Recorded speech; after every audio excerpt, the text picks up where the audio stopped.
ছাত্রদের যে কর্তব্য, শিক্ষার্থীদের যে কর্তব্য, যে একটা যে কোনো জিনিসকে পাবলিক ডায়ালগ, পাবলিক ডিসকোর্সে পরিণত করা, সেটা ছাত্রপক্ষ উদ্যোগ নিয়েছে। এর আগে ডাকসু এখানে আয়োজন করেছিল, আমি তাদেরকে ধন্যবাদ জানাই, কারণ এটাই বাংলাদেশের ছাত্রদের ঐতিহাসিক দায়িত্ব। আমরা এটা খুব বড় করে ফুলিয়ে ফাঁপিয়ে বলি যে ঐতিহাসিক দায়িত্ব, কিন্তু এটা আসলে একটা দুর্ভাগ্যও বটে যে ছাত্ররা হচ্ছে যারা সমাজে, যারা ম্যাচিউর, যারা অ্যাডাল্ট, তাদের মধ্যে সবচেয়ে ছোট, কিন্তু এই সমাজের সবচেয়ে মানে গুরুগম্ভীর এবং কঠিন কাজটার দায়টা আমরা তাদের উপর চাপিয়ে দিয়েছি, মানে রাজনীতিবিদরা চাপিয়ে দিয়েছে ঐতিহাসিকভাবে, যে বাংলাদেশে পলিটিক্যাল ক্রাইসিস আসবে এবং তোমরাই বারবার সামনে যাবা, তোমরাই এটাকে মানে মোকাবেলা করবা, রক্ত দিবা, নূর হোসেন হবা, আবু সাইদ হবা, এর আগে আসাদ, শহীদ আসাদ হবা। এরা সবাই ছাত্র ছিল না, কিন্তু ছাত্র আন্দোলনের প্রেক্ষাপটেই তাদের শহীদ হতে হয়েছে। আর আমাদের আবু সাইদ তো বিশ্ববিদ্যালয়ের ছাত্র। মানে আমার বক্তব্যটা হচ্ছে যে আমরা আমাদের সমাজের যারা ছোট, তাদের রক্তের উপর দাঁড়িয়ে আমাদের পলিটিশিয়ানরা ক্ষমতা ভোগ করে, কিন্তু তাদের যেটা করার কথা, যেটা পে ব্যাক করার কথা, সেটা তারা মানে দিতে চায় না, সে পে ব্যাকটা করে না, নানাভাবে ছলচাতুরি করে। কিন্তু এবার যেটা দেখতে পাচ্ছি, বিএনপি সরকার ক্ষমতায় আসার পরে, প্রথমত আমি একটা ডিসক্লেমার দিয়ে শুরু করি, সেটা হচ্ছে যে আশেপাশে যদি ছাত্রদলের ভাইরা থাকেন, এটা আমি আপনাদেরকে ক্লিয়ার করতে চাই যে আপনাদের সাথে আমাদের কোনো শত্রুতা নাই, এবং আমরা আপনাদের পক্ষে ছিলাম সবসময় যখন আপনারা নির্যাতিত হয়েছেন, এখনও পক্ষে আছি, এবং আপনাদেরকে আমাদের কথাগুলো বুঝতে হবে। আপনাদের কাজ না নেতাদের পেছনে গাড়ির নেতারা গাড়ি নিয়ে যাবে, আপনারা গাড়ির পেছনে পেছনে দৌড়াবেন। এটা দেখতে আমাদের হৃদয় ফেটে যায় যে আমাদের ছাত্রদেরকে এভাবে ব্যবহার করা হচ্ছে। আর কোথা থেকে নেপো কিডসরা আসবে, তারা অক্সফোর্ডে পড়ে, তারা কেমব্রিজে পড়ে, তারা দেশের বাইরে থাকে, ওই নেপো কিডসরা এসে বিসিবি দখল করবে। আমাদের ছাত্রদলের ভাইদের যদি অ্যারেঞ্জমেন্ট পছন্দ হয়, আমাদের কিছু বলার নাই, কিন্তু আমার ধারণা আপনাদের এটা পছন্দ হওয়ার কথা না।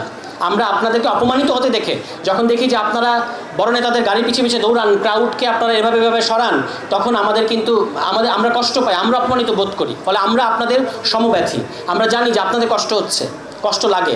বিএনপির এই যে সরকার গঠনের পর থেকে সংসদে যে ড্রামা চলছে, আমাদের এই অঞ্চলের একজন প্রথিতযশা রাজনীতিবিদ শেরে বাংলাকে ফজলুল হক একবার পার্লামেন্টে দাঁড়িয়ে বলেছিলেন যে কনস্টিটিউশনাল ড্রামা। তো এখন যে ড্রামা, যে নাটক মঞ্চস্থতে আমরা দেখছি, এই নাটকের কিন্তু সবাই কিন্তু কুশীলভ না। সবাইকে আপনারা ওখানে দেখতে পাচ্ছেন, পার্লামেন্টের ভেতরে আমরা দেখতে পাচ্ছি বেশিরভাগই দর্শক, তাদেরকে বলা হয়েছে মুখ বন্ধ রাখতে হবে। কিভাবে এটা আমরা বুঝি? এই যে যারা মেম্বার অফ পার্লামেন্ট হয়েছেন বিএনপির, তাদের সাথে অন্তত অর্ধশত মানে মেম্বার অফ পার্লামেন্টকে তো আমরা ব্যক্তিগতভাবে চিনি। এর মধ্যে এই সিজনে, এই যে ড্রামাটা চলছে, এই সিজনে বিভিন্ন ঘরোয়া বৈঠক বলে আবার ওই এমপিদের উপর খড়গস্ত আসবে না। বিএনপি নীতি নির্ধারকদের বলছি, তাদের সাথে আমাদের কোনো ষড়যন্ত্র হয় না। ওই টকশো কিংবা নানা জায়গায় দেখা হয়, ওই বিজ্ঞাপন বিরোধীতে কিংবা অন্যান্য জায়গায়, তখন তারা আমাদেরকে বলছেন যে আমাদের কলিজা ফেটে যাচ্ছে, আমরা কিছু বলতে পারছি না। কারা বলছেন এই কথা? বিএনপির এমপিরা বলছেন। এবং আপনারা দেখেছেন যে একজন সাহস করে মুখ খুলেছেন, তিনি হচ্ছেন নওশাদ জামিল। তিনি একটা লম্বা ফিরিস্তি দিয়ে বলেছেন যে এগুলো ঠিক হচ্ছে না, মানবাধিকার কমিশন। কি দুর্ভাগ্য এবং কি ভয়ঙ্কর আইরনি যে এই সংসদে বিএনপির মানে অলমোস্ট সমস্ত এমপি বিগত আওয়ামী লীগ আমলের মানবাধিকার লঙ্ঘনের শিকার। এমনকি এখানে ইলিয়াস আলীর স্ত্রী আছেন, যিনি এখন মাননীয় সংসদ সদস্য, তিনি বলেছেন আমার ইলিয়াস আলী কোথায়, এই কথাটা বলেছেন। আমাদের কিন্তু বুক ফেটে গেছে, আমাদেরকে এটা ছুঁয়ে গেছে তার এই প্রশ্ন। তিনি এই সংসদে উপস্থিত, হুম্মাম কাদের এই সংসদে উপস্থিত, যিনি নিজে গুমের শিকার, এবং আরও গুমের শিকার ফ্যামিলির মেম্বাররা এই সংসদে উপস্থিত। সেই সংসদকে আমাদের বলতে হচ্ছে যে আপনাদেরকে গুম অধ্যাদেশ বাস্তবায়ন করতে হবে। মানে what an irony, what a tragedy বাংলাদেশের জন্য। যে এবং শুধু এইটা ট্র্যাজেডি না, ট্র্যাজেডি হচ্ছে আরও এই যে আমাদের এই ইলিয়াস আলীর স্ত্রী মাননীয় সংসদ সদস্যকে আপনারা গুম অধ্যাদেশ বাতিলের পক্ষে নিয়ে যেতে বাধ্য করেছেন। তাকে দলের 70 অনুচ্ছেদের কারণে তাকেও বলতে হয়েছে হ্যাঁ আমিও গুম অধ্যাদেশ বাতিল চাই। অথচ তার হাজব্যান্ড এখনও পর্যন্ত নিহত কিনা আমরা জানি না, বলতে পারবো না যে তিনি এখনও নিখোঁজ, তিনি এখনও আসেন নাই। চৌধুরী আলম এখনও আসেন নাই। সেই দল ক্ষমতায়, এখন সেই দল আমাদেরকে যে কথাগুলো বলছে, খুবই মানে একদিকে বিএনপির ইতিহাস পড়ি, আরেকদিকে এই বর্তমান বিএনপিকে দেখি, মানে দুঃস্বপ্নের মতো লাগে। সত্যি কথা বলছি, দুঃস্বপ্নের মতো লাগে যে কোন বিএনপিকে আমরা ইতিহাসে পড়ছি। শহীদ প্রেসিডেন্ট জিয়াউর রহমানের বিএনপি, যিনি বাংলাদেশের একটা ক্রান্তিকালে এসে দায়িত্ব গ্রহণ করেছিলেন এবং বেশ কিছু সাংবিধানিক সংস্কার করেছিলেন, আপনারা জানেন। কিংবা এভাবে বলতে পারি সাংবিধানিক পুনর্গঠন করেছিলেন। সেখানে যেমন ধরেন তার পরিবর্তনের মধ্যে একটা খুব বড় পরিবর্তন ছিল যে ওই ধর্মনিরপেক্ষতাকে বাদ দিয়ে একমাত্র আল্লাহর উপর পূর্ণ আস্থা ও বিশ্বাস যুক্ত করেছেন। তিনি বাঙালি জাতীয়তাবাদের জায়গায় বাংলাদেশি জাতীয়তাবাদ যুক্ত করেছেন। এই পরিবর্তনগুলো তো কোনো সিম্পল সংবিধান সংশোধনীর মধ্যে দিয়ে করা যায় না। এই পরিবর্তনগুলো ওই বিদ্যমান সংবিধানের বেসিক স্ট্রাকচার, যেটা বলে গালভরা একটা নাম, মানে মৌলিক কাঠামো, এটাকে ভায়োলেট করেছিল তখন। বাট শহীদ প্রেসিডেন্ট জিয়াউর রহমানের ঐতিহাসিক সীমাবদ্ধতা ছিল এই যে তিনি কোনো এক মাথামোটা উকিলের বুদ্ধিতে, নিশ্চয়ই এটা এই গ্যাপটা আমি মিলাতে পারি না, তিনি 1978 সালের 17 এপ্রিল দ্বিতীয় সামরিক ফরমানের দ্বাদশ সংশোধনীতে বললেন পরিষ্কারে, this is part of our history. আমি ছাত্রদল এবং বিএনপি নেতাদের বলবো আপনারা আপনাদের ইতিহাস পড়েন। সেখানে তিনি বললেন যে আমাদের সামনে যে নির্বাচন হবে 79 সালে, ওই নির্বাচন হবে একই সাথে আইনসভার নির্বাচন এবং গণপরিষদ নির্বাচন। যে কথাটা আমরা এখন বললাম, এই আমাদের সালাউদ্দিন ভাই কমিশনে বলেছেন যে নতুন দেশ না হলে দরকার নাই, নতুন দেশ না হলে একই সাথে গণপরিষদ এবং পার্লামেন্ট লাগে না। তো আশ্চর্য ব্যাপার, আপনি আপনার ইতিহাসটা পড়েন নাই, বিএনপির ইতিহাস পড়েন নাই। তাহলে শহীদ প্রেসিডেন্ট জিয়াউর রহমান এই কথা কেন বলেছিলেন যে আমাদের ওই পার্লামেন্ট এবং গণপরিষদ নির্বাচন একসাথে হবে? এইটা ফরমান তিনি জারি করেছিলেন, কিন্তু মানে দুর্ভাগ্যজনক বিষয় হচ্ছে কেন তিনি এখান থেকে সরে গেলেন, কেন আবার সংসদ নির্বাচনে ঢুকলেন, এটা আমি ঠিক বুঝতে পারি না। এই গ্যাপটা আমি মেলাতে পারি না। তো আমি এটা নিজের কাছে একটা উত্তর দিই যে কোনো এক মাথামোটা উকিল নিশ্চয়ই বুদ্ধি দিয়েছেন, যে কোনো এক মওদুদ আহমদ আমার ধারণা, কিংবা এখনকার কোনো এক আইনজীবী। কারণ আইনজীবীরা, আমি ভাই একটা কথা বলি, এখানে আপা আছেন আইনজীবী, সংবিধান নিয়ে আইনজীবীরা যেগুলো বলে এগুলো শোনার পরে আর পরে আমাকে আদালতে ডাকবে, এগুলো আর বলবো না। মুশকিলটা হচ্ছে তারা এই পরিবর্তনগুলোকে সংশোধনী ভেতর ঢুকিয়েছে এবং পরিণতি কী হয়েছে, এই যে 2010 সালে এসে বাতিল করে দিয়েছে। ওই সেম জায়গায় বিএনপি আবার আমাদের নিতে চায়। আমরা যে পরিবর্তনগুলো নিয়ে কাজ করছি এগুলো সংবিধানের মৌলিক কাঠামোকে পরিবর্তন করে, তারা এটাকে একটা সংশোধনীর মধ্যে ঢুকাতে চায়। তো আমরা এখন একটা মজার জিনিস হয়েছে, যে দেখেন আমাদের প্রিয় মঞ্জু ভাইয়ের হাতে কি বিএনপির নির্বাচনী ইশতেহার। এখন বিভিন্ন প্রোগ্রামে যাই, বিশেষত আপনাদের মিডিয়ার, সেদিন যমুনা টেলিভিশনের প্রতিষ্ঠাবার্ষিকীতে গেছি, বিএনপির অনেক নির্দলীয় বিএনপি, নিরপেক্ষ বিএনপি, টকশো হোস্ট বিএনপি, দলীয় পদধারী বিএনপি, নানা ধরনের যে বিএনপি আছে তাদের সাথে আমাদের দেখা হয়েছে। দেখি সবার হাতে জুলাই সনদ। আমি তো অবাক, কি ব্যাপার যে বিএনপি জুলাই সনদ ওই কমিশনে থাকা অবস্থায় প্রত্যেকটা জিনিসের নোট অফ ডিসেন্ট দিয়েছে। আমরা তো এটা রাজসাক্ষী, কোনোদিন যদি আমাদেরকে রাজসাক্ষী বানান আমরা সাক্ষী দেবো যে বিএনপি লন্ডন মিটিংয়ের আগ পর্যন্ত প্রত্যেকটা গুরুত্বপূর্ণ সাংবিধানিক পরিবর্তনের ব্যাপারে ভেটো দিয়েছে। পরে লন্ডন মিটিংয়ের পরে যখন ওই যে ট্রফি দিয়ে এসেছি, নিয়ে গেছে এবং আমাদেরকে পরে খেলার ডেট দিয়েছে বলেছেন না স্থানীয় সরকার প্রতিমন্ত্রী, ওই ঘটনা ঘটার পরে তারা কিছু কিছু মানা শুরু করেছে। তো সেই বিএনপি এখন জুলাই সনদ নিয়ে ঘুরে সর্বত্র, আমাদেরকে জুলাই সনদ দেখায়। তা আমি তাদেরকে বলি, ভাই আমাদের মাথায় জুলাই সনদ স্ক্যান করা, আপনি আমার সামনে জুলাই সনদ আনলে হবে? আর আমাদের অবস্থা হচ্ছে আমরা এখন বিএনপির নির্বাচনী প্রতিশ্রুতি নিয়ে ঘুরি। কেন? কারণ আমরা দেখি যে বিএনপি কোথায় কোথায় এটা মানতেছে না। তো এখন বসে বসে দেখতেছিলাম যে পাতায় পাতায় তো তারা লঙ্ঘন শুরু করে দিয়েছে, অক্ষরে অক্ষরে নাকি বাস্তবায়ন করবে, অথচ নিজেদের এই যে ইশতেহার সেটা তারা পাতায় পাতায় ইতিমধ্যেই ভায়োলেট করা শুরু করেছে।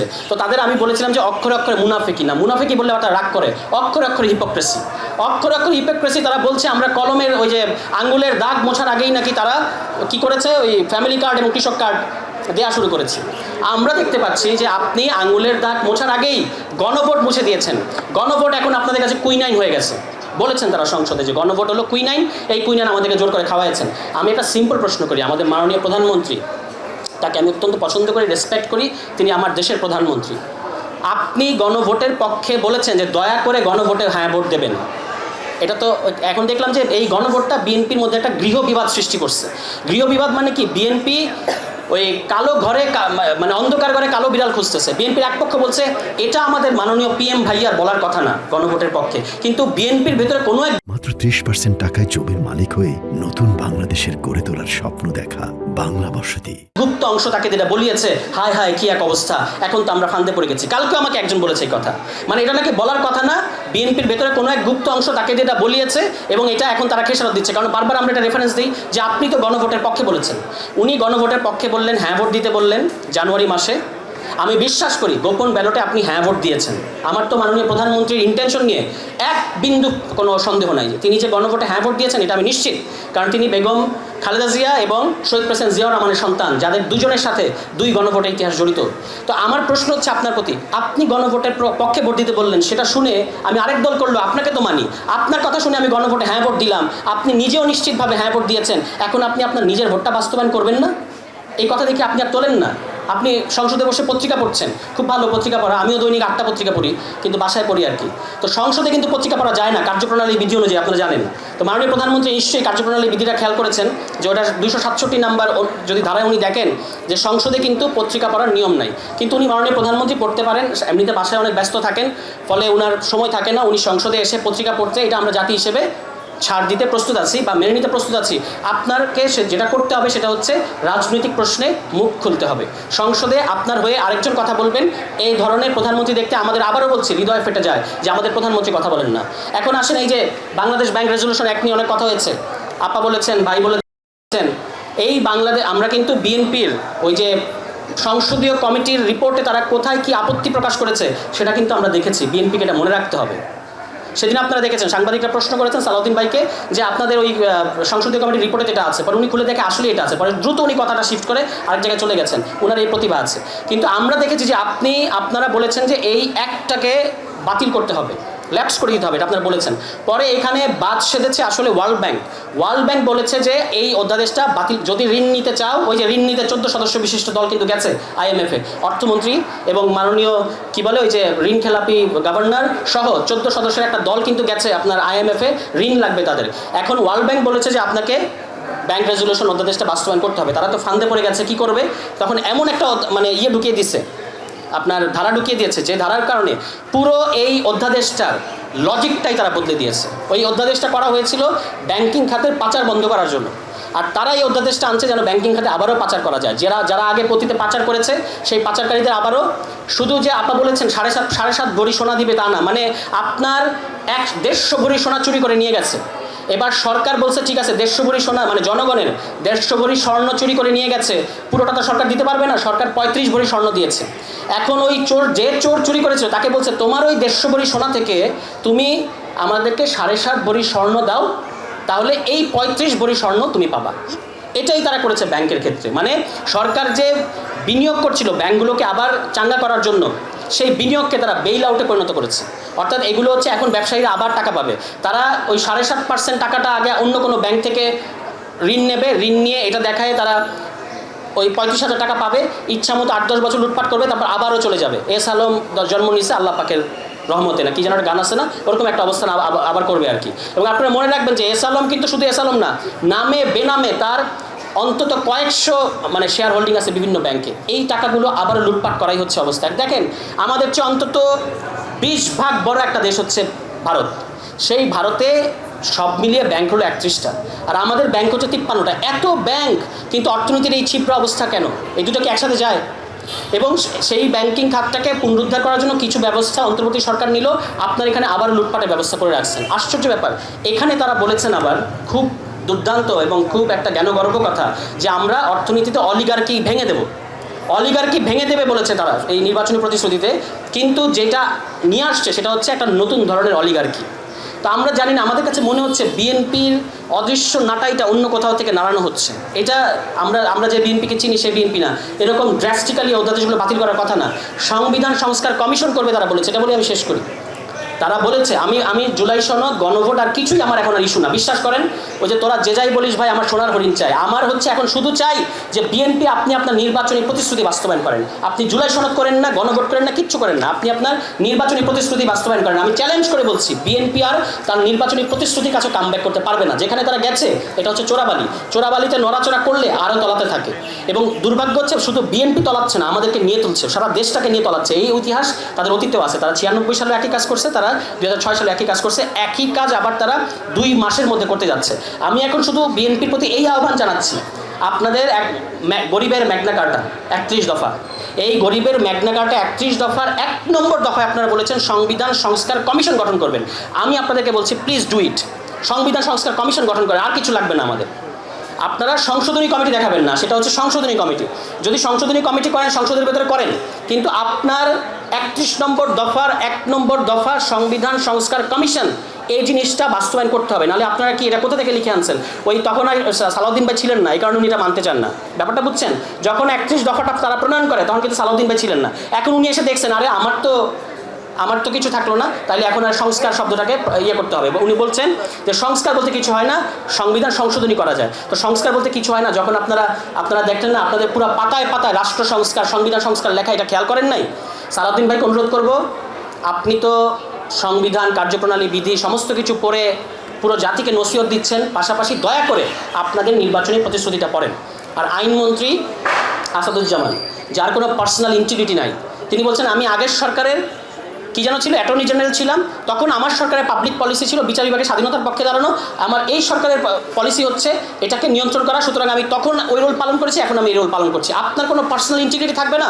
পার্সোনাল ইন্টিগ্রিটি নাই, কিন্তু আপনি হবস লক করতে বলতেছেন। এখন আমি আপনাকে লকের সম্পর্কে একটা জিনিস বলি। লকের রাইট অফ রেভলিউশন সম্পর্কে সম্ভবত আপনি জানেন। সেখানে বলেছে কোনো শাসক যদি জনগণের সাথে সামাজিক চুক্তি ভঙ্গ করে, তাকে গণতান্ত্রিক পদ্ধতিতে গণ অভ্যুত্থানের মধ্য দিয়ে তার পতন ঘটানো, এটা জনগণের শুধু অধিকার না, জনগণের কর্তব্য। আপনি যেহেতু লক পড়ছেন কিনা আমি জানি না, আমার ধারণা আপনি পড়েন নাই, তবু বলতেছি যে লক যদি পড়েন, এটা কিন্তু লকের প্রধান থিসিস। ফলে আপনারা যে সামাজিক চুক্তি ভঙ্গ করতেছেন, জনগণের সাথে যে বেইমানি করছেন, এটার চড়া মাসুল কিন্তু আপনাদেরকে দিতে হবে। তখন কিন্তু আপনি মানে এমনি তো দেখলাম আপনি ওই কী বলে এটাকে, ফৌজদারি অপরাধ আর মানবতা বিরোধী অপরাধের পার্থক্য বোঝেন না। সেই 30 বছর আপনি কোর্টে প্র্যাকটিস করছেন, ফৌজদারি অপরাধ আর মানবতা বিরোধী অপরাধের পার্থক্য বোঝেন না। আপনি আবারও ফার্স্ট ইয়ারে এসে ভর্তি হন, ঢাকা ইউনিভার্সিটির ল ডিপার্টমেন্টে ফার্স্ট ইয়ারে এসে আবারও ভর্তি হন। আপনাকে ফৌজদারি অপরাধ এবং মানবতা বিরোধী অপরাধের পার্থক্য শেখানো, এটা ঢাকা বিশ্ববিদ্যালয়ের অধ্যাপকদের দায়িত্ব হবে। সবাই ভালো থাকবেন, আসসালামু আলাইকুম।